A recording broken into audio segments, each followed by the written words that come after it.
ഒന്നാമത്തെ അഷ്ടപതിയിലെ 4-ാമത്തെ ശ്ലോകം നരസിംഹാവതാരത്തെക്കുറിച്ചാണ്. ഹിരണ്യാക്ഷന്റെ വധത്തെ തുടർന്ന് കോപിഷ്ഠനായ ഹിരണ്യകശിപു ബ്രഹ്മാവിനെ തപസ് ചെയ്ത് തൻ്റെ മരണം ആകാശത്തോ ഭൂമിയിലോ പാതാളത്തിലോ വെച്ചാകരുത്, ആയുധങ്ങൾ കൊണ്ടാകരുത്, രാത്രിയോ പകലോ ആകരുത്, മനുഷ്യനാലോ മൃഗത്താലോ ആകരുത് എന്ന വരം വാങ്ങി. അതിനാൽ ഭഗവാൻ പകുതി മനുഷ്യൻ്റെയും പകുതി മൃഗത്തിൻ്റെയും രൂപത്തിൽ നരസിംഹമൂർത്തിയായി അവതരിച്ച് സന്ധ്യാസമയത്ത് തൻ്റെ മടിയിൽ കിടത്തി നഖങ്ങൾ കൊണ്ടാണ് ഹിരണ്യകശിപുവിനെ വധിക്കുന്നത്. ആ ഒരു സന്ദർഭമാണ് ഇവിടെ പറയുന്നത്.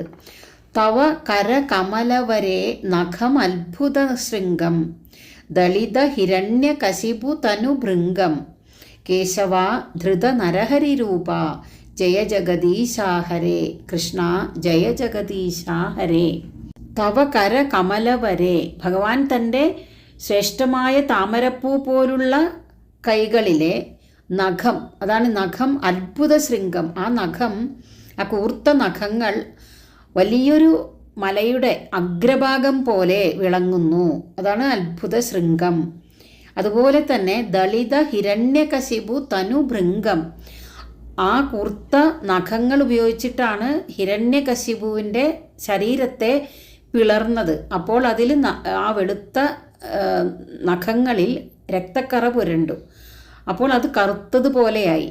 അതുകൊണ്ടാണ് അതൊരു താമരപ്പൂവിലിരിക്കുന്ന ഒരു വണ്ടിനെ പോലെ തോന്നുന്നു, വണ്ടിനെ പോലെ ശോഭിച്ചു. അതാണ് ഭൃംഗം എന്ന് പറഞ്ഞിരിക്കുന്നത്. അപ്പം നഖത്തെ ഒരു വലിയ ഒരു പർവ്വതത്തിൻ്റെ അഗ്രഭാഗം പോലെയും അതുപോലെ തന്നെ താമരപ്പൂവിലിരിക്കുന്ന രക്തക്കറ പുരണ്ടതുകൊണ്ട് താമരപ്പൂവിലിരിക്കുന്ന വണ്ടിനെ പോലെയും ശോഭിക്കുന്നു. ഇങ്ങനെയെല്ലാം തിളങ്ങി ശോഭിക്കുന്ന ഭഗവാനെ കേശവ നരഹരി രൂപ ജഗദീശ അങ്ങ് ജയിച്ചാലും. തവ കര കമലവരേ നഖമദ്ഭുത ശൃംഗം ദളിത ഹിരണ്യകശിപു തനുഭൃംഗം കേശവ ധൃത നരഹരി രൂപ ജയ ജഗദീശ ഹരേ. കൃഷ്ണ ജയ ജഗദീശ ഹരേ.